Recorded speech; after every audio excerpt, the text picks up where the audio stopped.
TV10 महाराष्ट्रमध्ये आपले स्वागत आहे. आपण पाहत आहात TV10 महाराष्ट्र. चला तर पाहू मग आजच्या घडामोडी.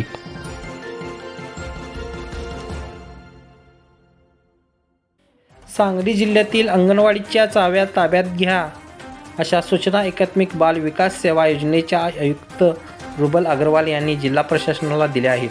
मात्र जोपर्यंत मागण्या मान्य होत नाही तोपर्यंत चाव्या देणार नाही आणि अंगणवाडी उघडणार नाही असा इशारा महाराष्ट्र राज्य अंगणवाडी कर्मचारी संघाच्या राज्य उपाध्यक्षा आनंदी भोसले यांनी सांगलीत दिली आहे.